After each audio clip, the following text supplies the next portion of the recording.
The show starts in 3, 2, 1. There goes that man's jock strap.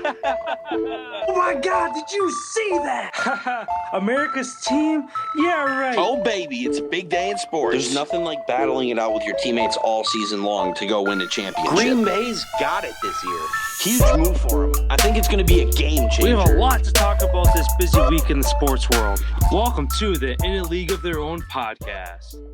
The In a League of Their Own podcast is brought to you by Golf Kicks. Screw your shoes. By Canadips. Rep Sports. By Smooth My Balls. And by Streamer Loot. Check out the In a League of Their Own merch line today. Welcome to the show. Let's see what Austin and Collin are diving into today. Hello, everyone, and welcome to episode 85 of the In a League of Their Own podcast. Kicking off today's episode with the number 85 sports fact. Kind of switching things up for today's episode. It's more or less just a fact about college athletics. In U.S. college athletics, schools that are members of the NCAA Division I are limited to providing athletic scholarships to a maximum of 85 football players in any given season. This was kind of mind-boggling to me to see that the number was that high. I know last episode we were talking about roster sizes, and usually most college rosters are around 105 players. So basically everybody but 20 players on every Division I roster has a full ride scholarship. I definitely thought it would have been closer to like maybe half, for like 40%, but those are full ride scholarships? I mean, or just scholarships? Because I know that a lot of universities do half. Oh, like for athletics, like your top stars get your full rides, and then your good players get 2 or 3 years covered, and you got to pay for 2 years. Like a lot of it's like half and half. Oh. Yeah, it didn't say full. That's a fuck ton. I was just say if it is full rides. It just said this. It said this includes full ride scholarship, so it doesn't say. So if they want to give out 85 full ride scholarships, they can, but right, that's that much more money that university is footing. If because I'm sure they could do 5 full rides, they could do all 85 full rides. It all depends on how much money that school has and how much they want to distribute. Well, each team has to follow the same guidelines since it's set by the NCAA, so the money part doesn't matter. Yeah, how many the NCAA says that you can do is how much you can do. Yeah, so that's what I'm saying. They can give 85 scholarships, so they could do all 85 full rides, or they could do 5 full rides. It all just depends what they want to do. But also, I mean, and this is just for football. It says 85 football players in a given season. It's full ride. Oh, it is full rides. D1 FBS teams can give out a maximum of 85 full ride scholarships to athletes. Division I FCS can give 63. Wow. That's crazy. That's just for football, not including basketball, hockey. Hockey, they only are allowed to give 13 and a half. What the half? 13 and a half full ride equivalencies. Oh, so somebody gets a half. Huh. That's fucked up.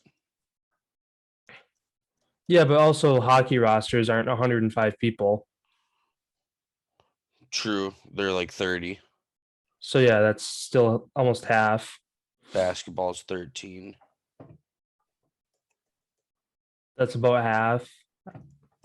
I think basketball rosters would be like 20 to 30.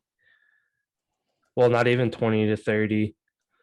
You might have 20 to 30 people at practice, but you only have 15 people suit up in a given night. Women's soccer is 14 and men's is 9. So it makes no sense. Yeah. Yeah, that is today's sports fact. Then jumping over into the NFL, what you got over there? So Sad news. David Patton, 3-time Super Bowl winner for the New England Patriots, had passed away in a motorcycle crash at the age of 47 earlier this morning. So that's some unfortunate news. But getting that out of the way, there's kind of not a whole lot going on here as the NFL kicks off in under a week here on Thursday. Teams are getting ready for week 1. Feel like it's going to be pretty quiet. Just a lot of people moving on and off of the COVID-19 list. Yeah, I had to kind of do some digging too, of just kind of circling back to stuff that we might have talked about early in the off season, dozens of episodes ago. That's kind of got resurfaced here over the past week. I guess something new brought up on Monday was the Bills submitting a proposal for their 60,000 seat stadium. They also came out and said that they will not renew their lease in July of 2023 without the deal going through. So should we see no agreement, the Bills would have to relocate. So I'm sure the city of Buffalo definitely wants to keep the Bills there, as Buffalo is very similar to There's nothing going Green on in Bay, Buffalo. where if the Packers left Green Bay, that city would fall apart. Same thing with Buffalo. So I'm sure they got 2 years to figure it They still out. got the Sabres there too, but that sucks. Yeah, but they got 2 years to figure it out. I'm sure they will, but it sounds like the Bills organization is putting their foot down, saying that they want a better stadium by 2023, essentially, to go through. I guess this isn't directly related to the NFL, but in the state of Texas, it will apply to both the Texans and Cowboys. Texas just passed a law today forcing pro sport teams to play the national anthem, or they will be fined millions of dollars. That just went through, I guess, this morning or yesterday or last night, whatever it was. But what do you think about that? Don't they already play the national anthem before every single game? I mean, I'm sure, I don't know if they do or don't, but I'm assuming Every Packer game I've ever been to, every sporting event I've ever been to, yeah. they've played it. It makes you wonder though why they passed a law forcing them to. It almost makes you wonder somebody wasn't then. Otherwise, why would they pass the law? I wonder if this is more towards college sports. Yeah, that could be. But Well, it says pro like, sports teams. I don't think that so applies to they're probably collegiate. talking about basketball. I don't remember basketball NBA games doing it. Oh yeah, they weren't doing it for a while. So the Spurs or the Mavericks are both going to have to do that now. Yeah, I don't know why that's put a law, but it is what it is. Yeah, I don't know if like they're the first to do it or if the Texas is one of the last to do it. It's just odd. I came across it this morning that they're forcing professional teams to play it, or they're going to be fined millions. It's like, I don't know. Texas for you. Yeah, they're basically their own government. Other news here: Steelers acquire cornerback Akello Witherspoon from the Seahawks. Just beefing up that secondary that much more for the Steel Curtain. Head coach Bruce Arians reported that the Tampa Bay Bucks organization is 100% vaccinated from end to end. The Falcons were the first team to have 100% of their players vaccinated. The Bucks become the first organization as a whole: coaches, front office, employees, anybody who works for the Bucks organization is apparently 100% vaccinated, and they're the first team to do so. So and that's hilarious because they have 5 people currently on the COVID-19 list. That's funny. Jordan Whitehead, Antoine Winfield Jr. are just 2 of the big names that are on there. But yeah, it's hilarious. It's like, yeah, you're vaccinated, but that don't fucking mean anything because you still have players on COVID-19 lists. Yeah. I mean, obviously it's, I don't know. like to report that. It's just I feel like it's just a push that like, oh, this is the first team to do it, so other teams are going to feel obligated to do it themselves. But as you said multiple times over the past couple weeks, you could have 0 people vaccinated, you could have 100% of your team vaccinated. A positive test is going to force your team to forfeit regardless. So, yeah, I guess we'll see how that plays out. Um, 2 more points here. Head coach Pete Carroll is optimistic that tackle Dwayne Brown will play week 1. The two sides still have yet to sign a deal. The Seahawks say that they have no intentions of extending him and prefer to do a year-to-year contract each season moving forward, as he is getting up there in age. He's in his 30s. So it's just the Seahawks protecting themselves. Obviously, they don't want to sign him to a long-term deal. He gets injured, they owe him X amount of guaranteed money, even though the guy's not playing. So I guess it's smart it's a business decision from the Seahawks side, but it sucks that from the side of the player, Dwayne Brown obviously loves Seattle, loves the team, wants to be a part of it, wants to have an inked deal. And he's good. Yeah, and he's good. So it'll be interesting to see if he ends up moving at the end of this year, if I don't know if the Seahawks aren't valuing him the way he wants to be valued. So I guess it'll be interesting to see what happens after this year. And then lastly, in the NFL, after months of drama and trade talks, it appears that tight end Zach Ertz will remain in Philadelphia for the 2021 season. No teams really ended up pursuing him. I know there's a couple trades that were talked about that ended up not going through, but it was kind of for his high profile of a tight end as Zach Ertz is at one point a top 2, arguably the best tight end in football before Travis Kelce came along. He's kind of fallen off the deep end as far as being one of the best tight ends in the league. I know last year or the year prior, if not both years, he dealt with injury and wasn't on the field a whole lot. So that definitely has something to do with it. But yeah, looks like he's at least in Philadelphia for 1 more year. He's committed to the team. The team's committed to him. Everything looks good for the meantime. Yeah, that's funny how he backtracked everything that he said. How he Yeah. fucking hated that place. He was getting in fight with coaches and stuff on the sidelines. And then, oh, now everything's okay. I just want to play.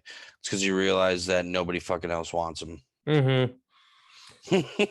Which, again, is sad. Like I said, he was arguably the best tight end at one point in the league. When they won the Super Bowl. Yeah. And after that, that whole organization just took a shit. Yeah.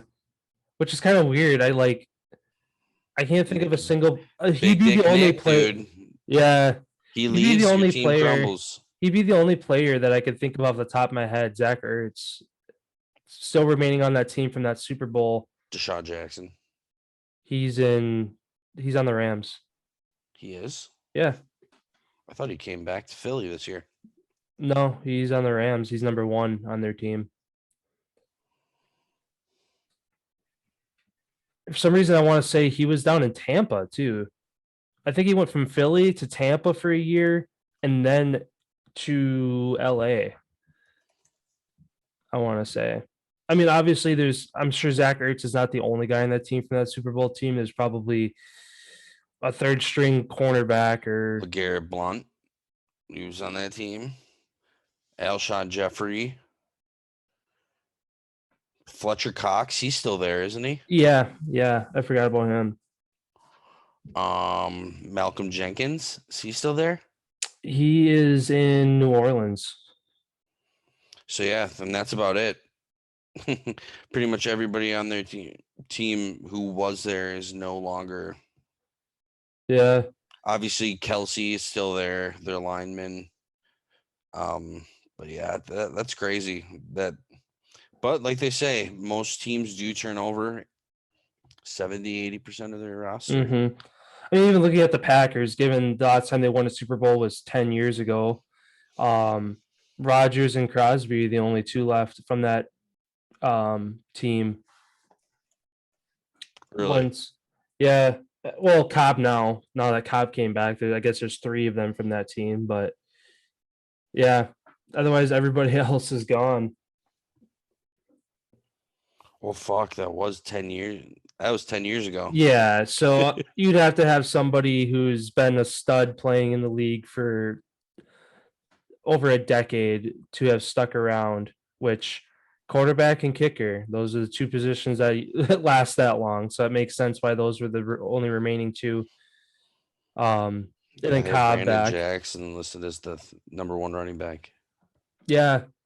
Yeah, I remember in that Super Bowl, he was the number one running back. James, I think James, that might have been James Stark's rookie year. For some reason I remember James Starks playing in that game as well, but I'm not 100% sure. I think that was Cobb's rookie year James too. Starks was a rookie. I feel like Cobb would have been a rookie too that year. Sam Shields was a rookie. Tim Mastay was a rookie. Crosby was Crabtree was a rookie. Brian Berlaga and Morgan Burnett were rookies. That's it. And none of those names are with the Packers anymore. Randall Cobb, where are you? They might have picked him up the year after. I don't see him on the team.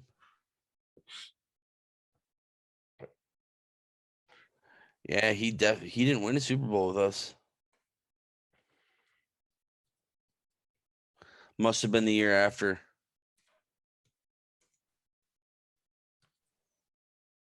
Randall Cobb draft. Oh, yep. He was drafted in 2011. So he was drafted. So after they won the Super Bowl. Yeah.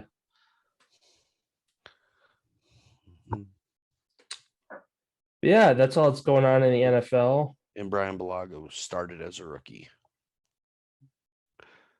Oh, yeah. Where's he now? They just got rid of. He's been off the Packers for 2 or 3 years now. Chargers. Mm-hmm. So him and Corey Linsley went to the Chargers. Last year was his first year for the Chargers. And then this year is Corey Linsley's first year. He played every game. Yeah, he was one of the few linemen we had that stayed healthy the whole time we had him. Yep, because everybody else got hurt all the time. Mm-hmm. Fucking Clifton was always out. Yeah. Mark Tauscher, he was a solid one too. Mm-hmm. That always played. So yeah, then moving on to the NBA. I only have 1 point to throw out there. What do you have for the NBA?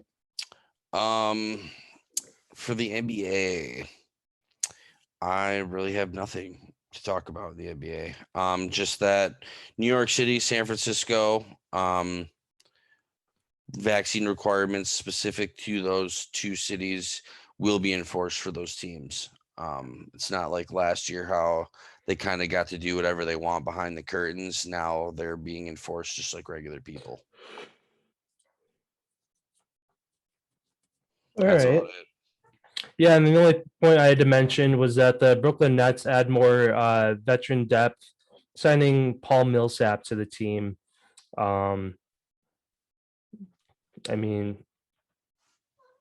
Obviously that team just keeps adding more and more depth. Bench. Yeah. More and more to their bench. I'm trying to even because Paul Millsap would be a center. I'm trying to think who their starting center is. Drummond. Yeah. Probably. So yeah, this team just keeps adding more and more to their roster to try to do better than what they did last year. So yeah, then moving on to the MLB here, the Brewers won their midweek series against the Giants, taking 3 of the 4 games. They return to Milwaukee for tonight for a divisional series against the Cardinals. The Cardinals have actually made some headway over the past month and now only sit 2.5 games back in the wild card race. So obviously the Cardinals will be looking to try to win this series, at least take 1 game, falling behind the Dodgers, the Reds, the Braves, all these other teams in that race. these series all start to mean that much more the closer you get to October. Yeah, now that it's September, shit's getting real. Yeah. The Phillies rally past the Nats 7-6 to complete the series sweep. Also, another team looking to make a push for the top of the NL East. Garrett Cole, fans 15, helping the Yankees stop their 4-game skid with a 4-1 win over the Angels. The Cubs win in extras last night 6-5, thanks to an error by the Pirates. And lastly, the MLB once again extends Trevor Bauer's administrative leave as they continue to investigate the situation. Do you think the Brewers end up taking home the 1 spot in the NL? I mean, the right now they're the third team in the NL. The Giants and the Dodgers are both tied at 85 wins. The Brewers have 82. I guess looking down the stretch, I would say so long as the Brewers keep doing what they're doing, they should, because I'd imagine in this last month, the Giants and the Dodgers are going to play each other 1 or 2 more times for a series, which is good for the Brewers because one team has to lose. And so long as the Brewers are winning, they're They going to actually move past start them. today. They play today. Today, Well, tomorrow. the Giants and Sunday, Dodgers? Giants and Dodgers. Oh, And then, speaking of the Cardinals being pretty good, then the Dodgers face the Cardinals for 4 games. Then they play the Padres for 3, Diamondbacks for 3, Reds, Rockies, Diamondbacks, back to the Padres, and then they close out with the Brewers for 3 games at the end of the year. so that's going to be a really tough stretch for the It's gonna be Cardinals. it's gonna for the Dodgers, you mean? Oh, for the Dodgers. Oh, I thought you were saying the Cardinal. That was the Cardinals schedule. No, Dodgers, because the Dodgers and Giants are tied, and they play each other 3 times, and then they each got to play the Padres 6 times, and then the Dodgers unfortunately close out their season against the Brewers for 3 games, the last 3 games of the season. So if we're tied or close, those 3 games could be it. Yeah. Are those games in Milwaukee or in LA? Those games are in LA. Oh, okay. I mean, honestly, the Brewers, I'd have to look at it. What their I'm gonna take a look at what their Fuck, road. dude. Giants actually have a tough schedule too. They play they're gonna beat the Cubs. Those are easy games. But then they play the Braves, who are at the top.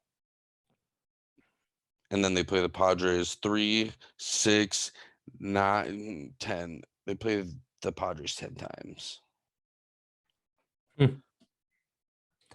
Yeah, looking at it, the Brewers are 46-24 on the road, 36-29 at home. So thinking about it every time 46-23 at home and 39-26 on the road. So they're basically have identical records, just opposite. Yeah. And then the Giants are 43-22 at home and 42-27 on the road. So they're good. They're getting it done at both. Yeah. Huh. Yeah, it's going to be interesting. I love baseball when it gets to the end of the year. I guarantee that last series is going to come down to one team. As long as one team doesn't shit the bed. Yeah, pretty much. Because I know the Dodgers are with Trevor Bauer out, Clayton Kershaw trying to come back into the lineup, pitching. It's like they have a handful of issues that they got to deal with. Granted, they do have superstars at every single position. They still got to be able to come out and do it every single day. Mm-hmm. Well, yeah, and at this point of the year, your bullpen is what wins you a championship. And when you're missing 2 of arguably the best pitchers in the game, that's a big hit. Yeah, the Brewers, we got some good pitchers. Yeah, I mean, we've always had good pitchers. It's just 2 or 3 of them are always dealing with injury or they shit the bed with it. They have a terrible ERA at this point of the year. But yeah, all of our pitchers we've had for a while brought them up, and that's one thing the Brewers have always done very good with. Drafting pitchers, bringing them up through the system, the farm system, and then all of a sudden they become dominant. Mm-hmm. But yeah. Yeah, that's all I had for the MLB. I'll throw things over to you for some ice talk. Breaking news came out this morning. The NHL players are allowed to head to Beijing to play in the Olympics in 2022. Obviously, teams will still have COVID protocols in place. Yeah, that's exciting news. There's a lot of NHL players are super excited to get to go play. There will be a break in the middle of the season for the Olympics for the first time in a long time that they're bringing that back.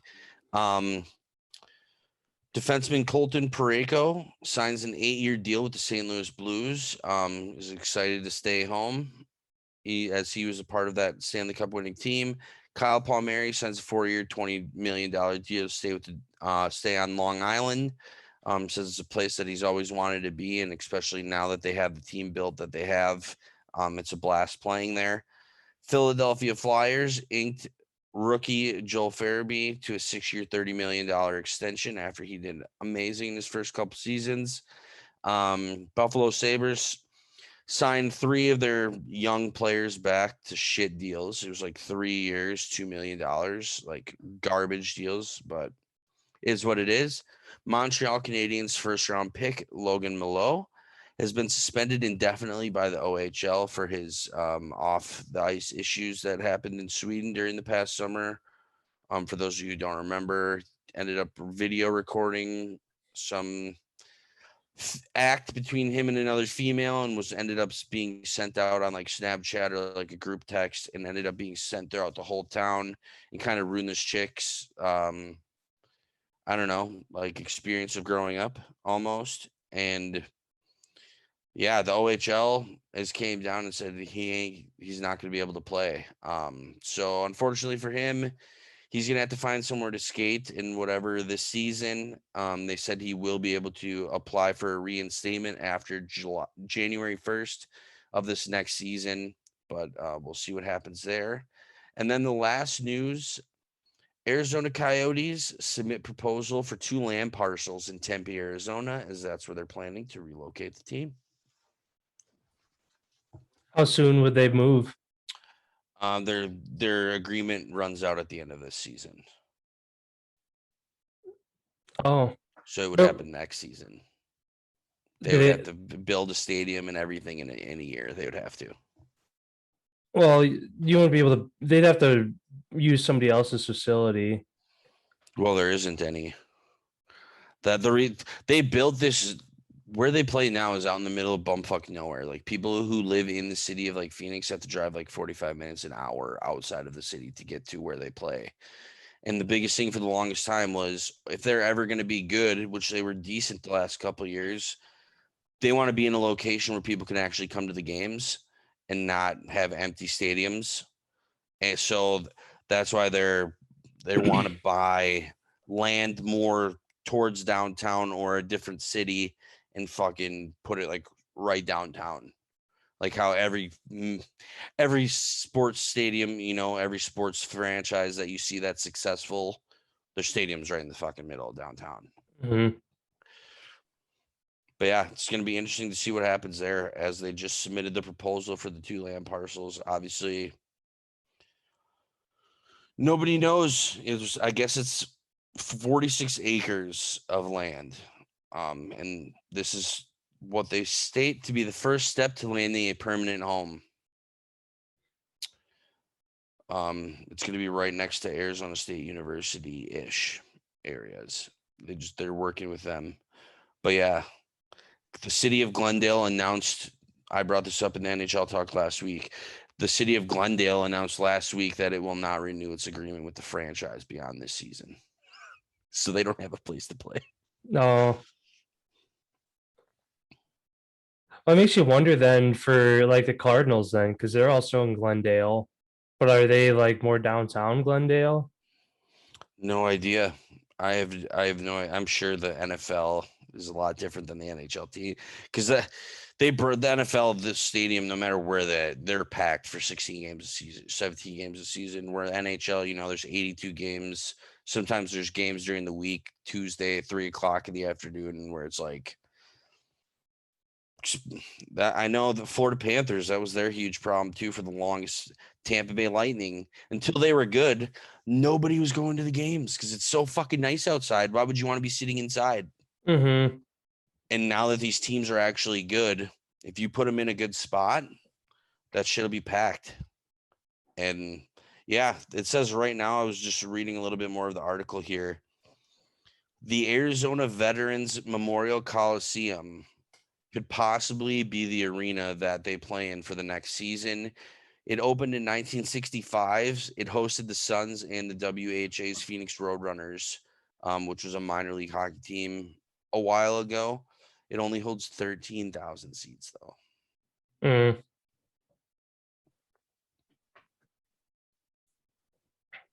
Well, what is a normal like 20 to 30 for? Yeah, around like 23 to 30.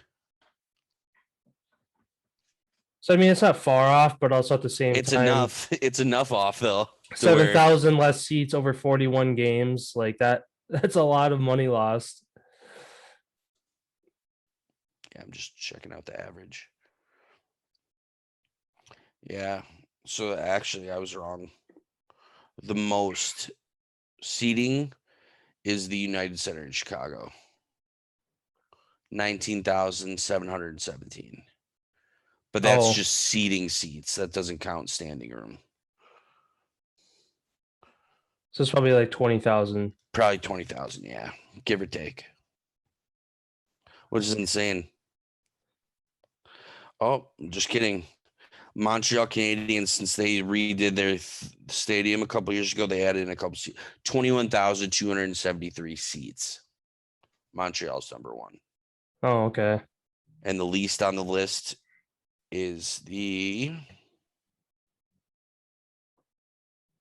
Winnipeg Jets, 15,294. And the Wisconsin Badgers, Kohl Center, Madison, is right behind them on the list. 46th, biggest stadium. We have the biggest college hockey stadium, college hockey rink. The Kohl Center? Yeah. Hmm. Didn't know that, but I know that now. Yeah, that's pretty crazy. They only hold the 230 more people less than the Islanders hold.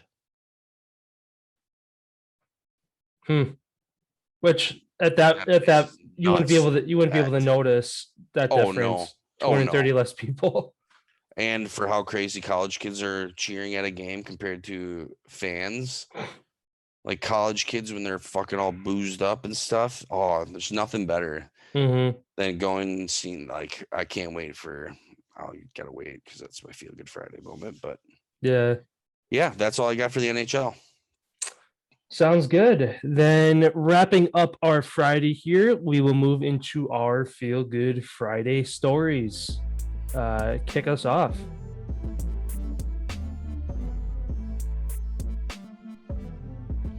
So mine has not happened yet. It will be happening in about 12 hours, 10 hours from now.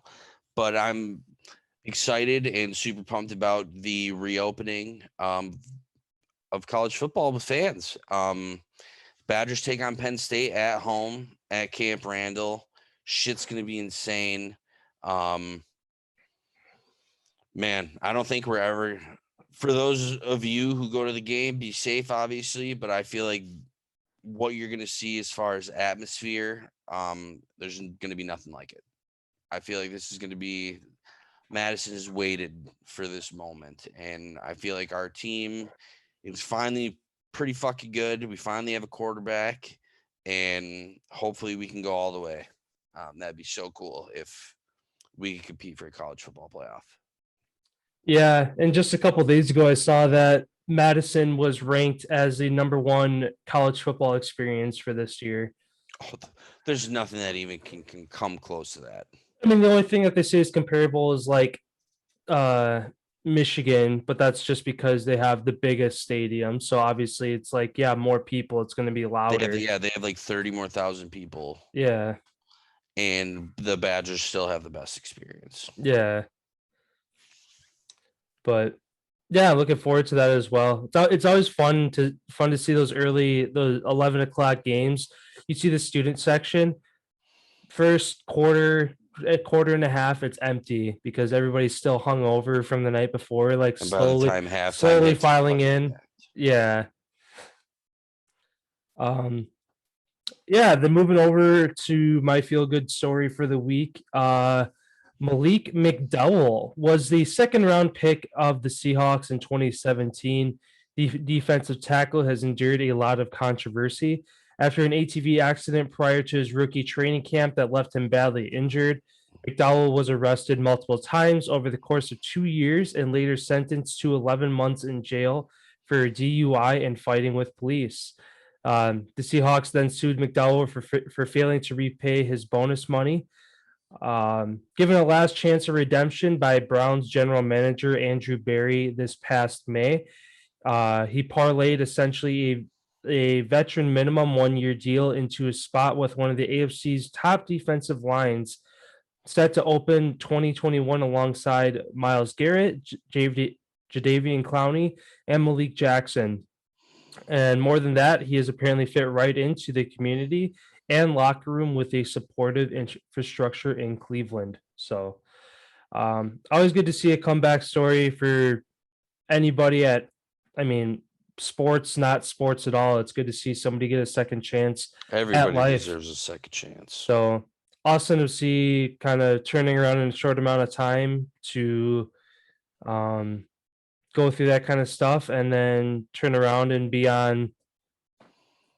Potentially a Super Bowl caliber team. Yeah, exactly. So That's awesome. I fucking love that shit.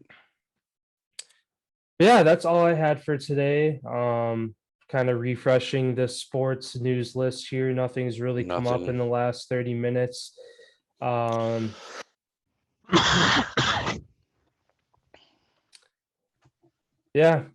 that's all. That's all that's going on for today. All right. Well, thank you everybody for stopping by. Don't forget to like, subscribe, and follow us on all of our social media accounts linked in the description below. Apple Podcasts, Google Podcasts. Don't forget to give us the 5-star rating. Help us move up those charts. We yet again can't, I guess, state enough how much we appreciate all of you guys stopping in and listening to what we have to put out 3 times a week.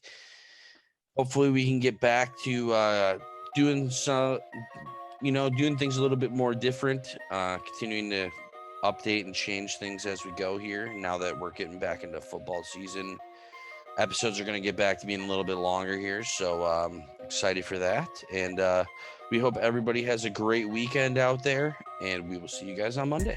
Well, I don't know if actually I'll be back on Monday, but if not Monday, Tuesday. Sounds good. Have a great holiday weekend, everybody.